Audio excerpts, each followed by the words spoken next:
Board exam की copy में लिखना पड़ेगा। कैसे लिखोगे चलिए मैं आपको बताता हूँ। तो इसको मैं साइड करूंगा। देखिए सबसे पहले खंड ब वर्णात्मक प्रश्न है, तो सबसे पहली आपकी हेडिंग रहेगी खंड ब वर्णात्मक प्रश्न। तो यहाँ पे सबसे ऊपर डालोगे खंड ब, ठीक है। यहाँ ऐसे आपको लिखना पड़ेगा खंड ब, इसके बाद यहाँ पे कोष्टक में ऐसे पैक कर दो। स्केल अपने साथ लिए रहना अच्छे से, और स्केल की सहायता से यहाँ पे क्या करोगे, लाइनिंग खींचोगे। देखिए खंड ब हो गया।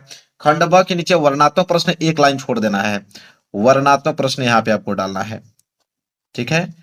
वर्णात्मक प्रश्न, तो खंड ब आपने डाल दिया, इसके बाद वर्णात्मक प्रश्न आपको डालना है। इसको इसको भी कोष्टक में ऐसे पैक कर देना है, स्केल अपने साथ लिए रहना, और यहाँ स्केल की सहायता से इसके नीचे आप अंडरलाइन करना ताकि दिखने में अच्छा लगे। तो खंड ब वर्णात्मक प्रश्न है। और वर्णात्मक प्रश्न में कौन सा प्रश्न आप करने जा रहे हो, 21वां, क्योंकि 20 बहुविकल्पीय प्रश्न है। 21वां है कि निम्नलिखित गद्यांशों में से किसी एक गद्यांश पर आधारित सभी प्रश्नों के उत्तर दीजिए। तो प्रश्न 21वां है, तो आप डालोगे यहाँ पे प्रश्न उत्तर संख्या 21।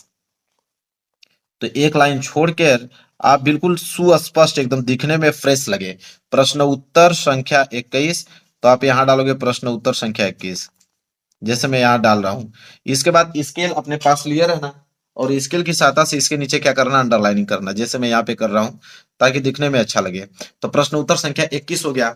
अब मेरे प्यारे बच्चों 21 में दो ऑप्शन है, एक आपका क वाला है, क वाला नहीं अगर करना चाहते हो तो अथवा करके आपको ख वाला दिया है।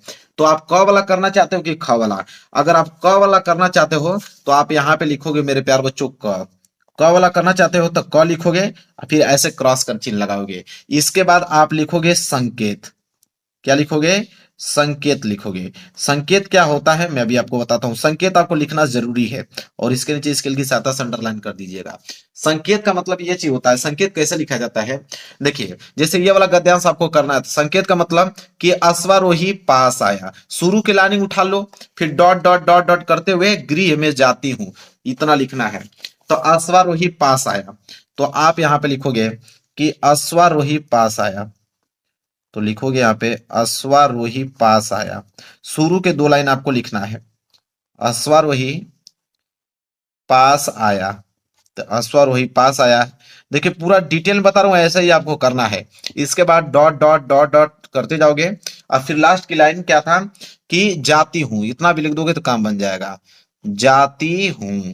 लास्ट की लाइन लिख देना कि जाती हूं। इससे यह होता है कि एग्जामिनर को मालूम चल जाता है कि दोनों में से आपने कौन सा गद्यांश किया है।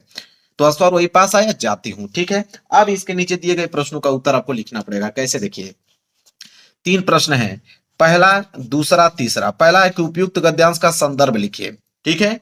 अब पहला आप कर रहे हो, अब देखिए पहला वाला कर रहे हो तो एक लाइन छोड़कर आप यहां डालोगे पहला, ठीक है। ऐसे एक लाइन छोड़ने के बाद आप डालोगे पहला।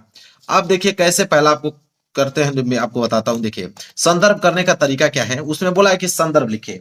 अब देखिए आपको ये चीज करने की जरूरत नहीं है कि प्रस्तुत गद्यांश हमारी पाठ्य पुस्तक हिंदी के काव्य खंड संकलित भाषा इस चैप्टर से लिया गया, इसके लेखक हैं, ऐसे कुछ करने की जरूरत नहीं है। मैं आपको एक आसान तरीका बताता हूं। संदर्भ में दो ही चीज होता है, एक पाठ का नाम होता है मेरे प्यारे बच्चों, पाठ का नाम, और दूसरा महत्वपूर्ण होता है यहाँ पे लेखक का नाम। एग्जामिनर जो है दो ही चीज देखता है, ठीक है, पाठ का नाम और लेखक का नाम। तो आपको क्या करना है, वैसे बनाकर नहीं लिखना है। आप एक हेडिंग डालेंगे पाठ का नाम, एक हेडिंग डालेंगे लेखक का नाम। जब भी संदर्भ लिखना हो ऐसे आप लिख सकते हो, एग्जामिनर कोई नंबर नहीं काट सकता है। तो एक तो हेडिंग आपकी क्या रहेगी, पाठ का नाम, तो एक हेडिंग आप डालोगे ऐसे पाठ का नाम, ये पहली हेडिंग हो गया। फिर ऐसे आप क्रॉस लगा दो, और दूसरा डालोगे यहाँ पे नीचे लेखक का नाम, लेखक का नाम ऐसे डालना है। तो पाठ का नाम और लेखक का नाम, क्लियर है। अब देखिए, अब आपको इस गद्यांश को पढ़ना बताना है कि पाठ का नाम क्या है, तो मैं बता देता हूं। इस पाठ का नाम है ममता, मतलब ममता चैप्टर से लिया गया है। तो ममता चैप्टर से लिया गया, तो आप यहाँ पे लिखेंगे ममता, ठीक है। और इसके जो लेखक है मेरे प्यार जयशंकर प्रसाद जी हैं, तो आप लिखोगे जयशंकर प्रसाद जी, जयशंकर प्रसाद जी। बस ये ही दो चीज आपको लिखना है संदर्भ में, ठीक है। और कोई दिक्कत नहीं है, पूरा का पूरा नंबर आपको एग्जामिनर 2 नंबर आपको देगा, क्योंकि यही दो चीज देखता है। इसके बाद पहला वाला प्रश्न आपने कर दिया, इसके बाद दूसरा वाला प्रश्न करना है कि गद्यांश के रेखांकित अंश की व्याख्या कीजिए। तो रेखांकित अंश की व्याख्या दूसरा वाला प्रश्न है, तो एक लाइन छोड़ दो, एक लाइन छोड़ने के बाद अब आप यहाँ पे दूसरा डालोगे, और यहाँ पे डालोगे रेखांकित अंश की व्याख्या। ब्लैक पेन से आपको यहाँ पे डालना पड़ेगा रेखांकित अंश की व्याख्या। हेडिंग बिल्कुल सही सही आपकी होनी चाहिए।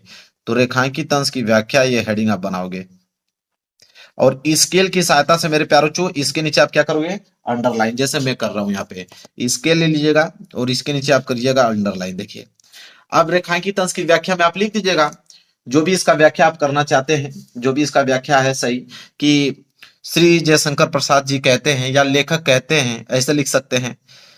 ठीक है, कि लेखक कहते हैं, लेखक कहते हैं कि, लेखक कहते हैं कि। अब रेखांकित अंश की व्याख्या मतलब जहां तक अंडरलाइन किया गया है, अंडरलाइन कहां किया गया है, कि मैं आजीवन अपनी झोपड़ी के खोदे जाने के डर से भयभीत रही, भगवान ने सुन लिया, मैं आज इसे छोड़ी जाती हूं।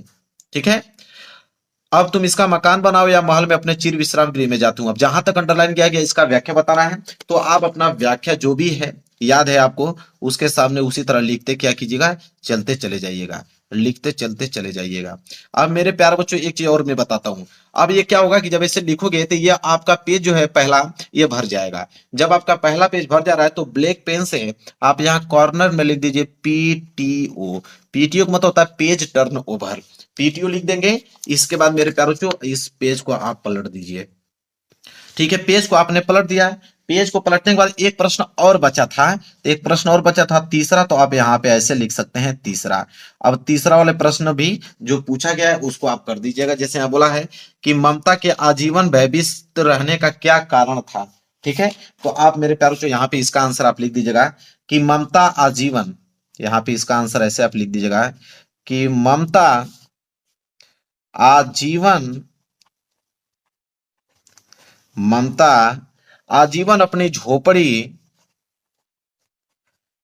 आजीवन अपनी झोपड़ी के खोदे जाने के डर से, के खोदे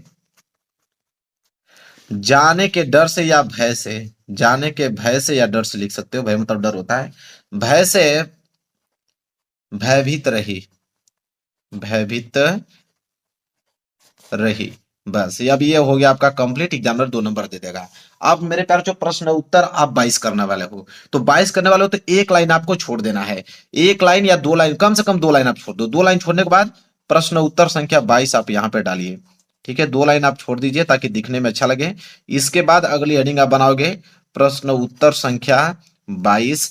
अब यहाँ पे इसको स्केल की सहायता से अंडरलाइन कर दीजिएगा। अब प्रश्न उत्तर संख्या 22 में क वाला कर रहे हो कि ख वाला, इसमें भी ऑप्शन आता है ना। देखिए प्रश्न उत्तर संख्या 22 में दिखाता हूं। इसी तरह आपको आगे करते करते सभी प्रश्नों को जाना में दिखा देता हूं। देखिए अब प्रश्न जब 22 करने जाने वाले हो तो 22 में भी मेरे प्यारों दिया है कि क वाला हो कि ख वाला करने वाले हो। तो क वाला करने वाले रहोगे तो क लिखोगे यहाँ ऐसे, फिर आप संकेत, फिर जो मैं बताया हूं तरीका वही आपको करना है। संकेत आप लिख देना कि दोनों में से कौन कर रहे हो। इसी तरह कोई भी प्रश्न कर रहे हो 2 लाइन के गैप छोड़ो, फिर ब्लैक पेन का इस्तेमाल करो, नीली पेन का इस्तेमाल करो, उसका आंसर लिखते समय पूरा अच्छे तरीके से जाना, रोल नंबर डालते जाना हर एक पेज पे। यह है सही तरीका। ऐसे लिखोगे एग्जामिनर 1 नंबर नहीं काट सकता है, पूरा का पूरा नंबर देगा। तो मेरे प्यारे वीडियो को लाइक कर देना, चैनल पर नए हो तो चैनल को जरूर सब्सक्राइब कर लेना। मिलेंगे एक प्यारे से नेक्स्ट वीडियो में, तब तक के लिए धन्यवाद।